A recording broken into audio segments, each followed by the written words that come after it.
Hey guys, all you guys know me, but again, my name is Kendria Perkins.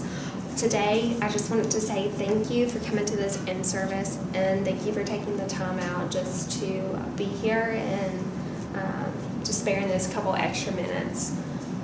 The in-service today is going to be talking about an educational packet on the telesitter usage and protocols. Even though this is a change project for school, this is something that is very big to me and that I feel that is very important, and that's something that we can utilize on our floor. This project was geared to help evaluate and implement the utilization of telesitters into hopes to decrease a fall. We want to promote a safe environment in high-risk patients during hospitalization. According to Joint Commission, 30 to 50% of patients that fall end up in an injurious situation or have an injury from that fall. And it adds 6.5 extra days onto that hospitalization when a patient falls. It also, in cost, is a $14,000 to $17,000 more for that patient. So my objective was to create an educational packet, which is this packet right here, for all nurses on the neuroscience and stroke unit. So today, I'm going to be identifying at least two key points of the guidelines for the orientation packet, and also I'm going to be talking about some FAQs, which is frequently asked questions of concerns for this project, in hopes that we can decrease our falls. So first off, what is a telesitter? A telesitter is another way that our unit, the neuroscience stroke unit, can monitor a patient in its attempts to prevent a fall. At GMH, we have 48 available cameras. The video monitor technicians, or VMT, that watch the patients through the video system is all licensed CNAs. And with this packet, I want to identify usage and appropriateness of expectations when implementing the telesitter. So when a nurse says, I think I need a telesitter, what should I assess for? You should assess for a high Morris fall scale, greater than 75, communication deficits, histories of falls, weakness, sensory deficits. If someone is unable to participate in fall prevention, if they're confused or if they're impulsive.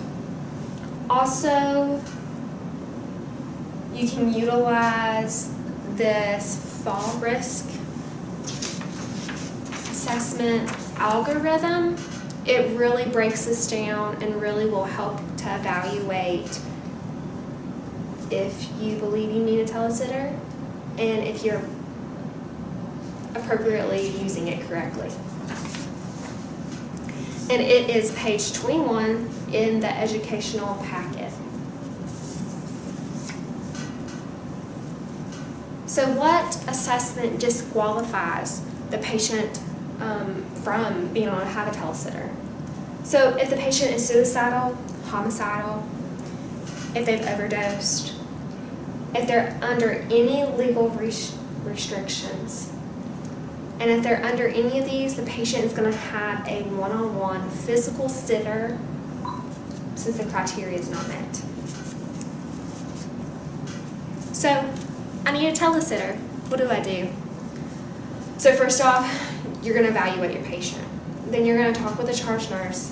The charge nurse then is going to fax down the justification observation criteria form, which is also in this book. I also added that just so that you guys can see what that would look like. And it's then, once that is sent down to SST will bring the camera up within 30 minutes. Next, it's up to the nurse to establish communication with VMT on what is expected of the patient. And also, at all times, the nurse must wear their vocera. So how does my patient fail a telesitter? A lot of nurses do not know this answer. If the patient has a 6 ineffective redirection attempts in 1 hour, if the patient has had 3 stacked alarms within 30 minutes, or if the patient has fallen on camera.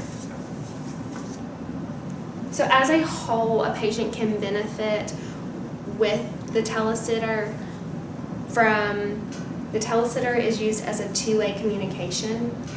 The VMT monitor can redirect the patient, but also they can talk with them to see what they need if they cannot communicate or hit the button.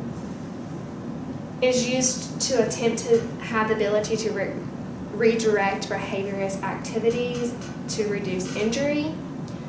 One of the journals that I read, it said that a telesitter added an extra 30 seconds before a patient would fall so that the nurse could get in there before the fall would occur.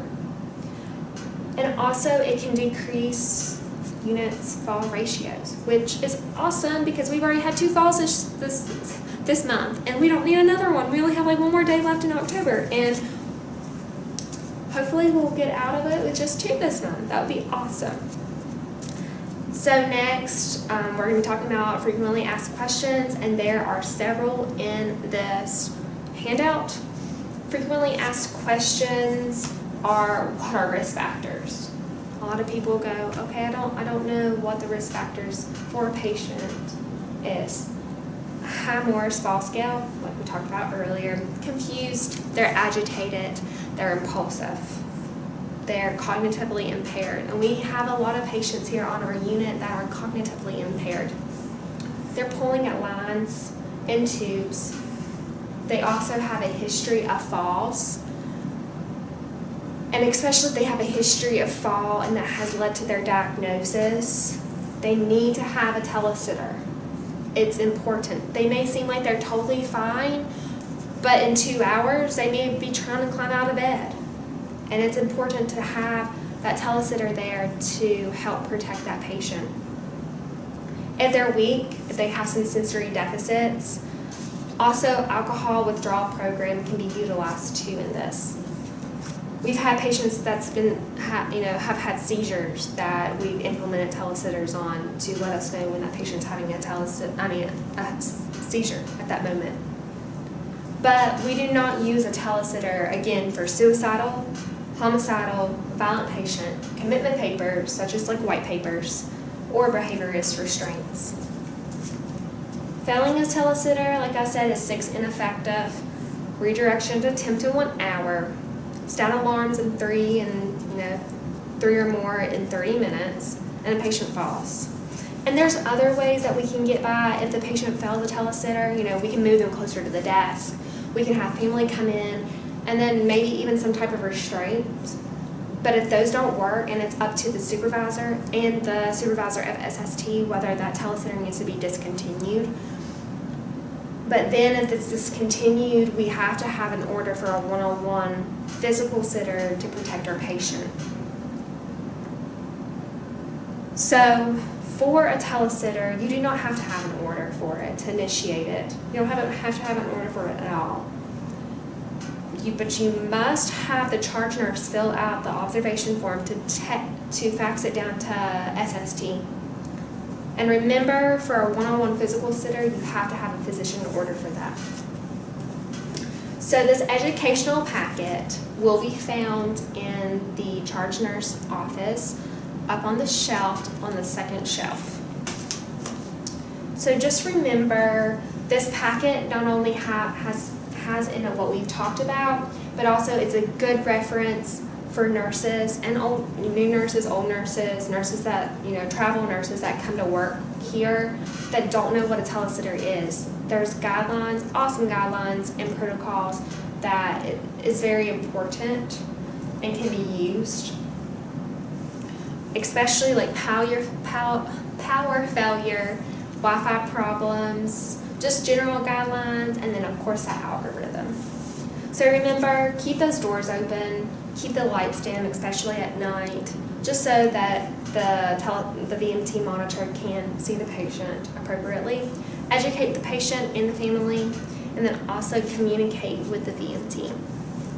Again, guys, I just want to say thank you for coming to this in-service, and hopefully this will definitely help us in reducing our fall ratios. Thank you.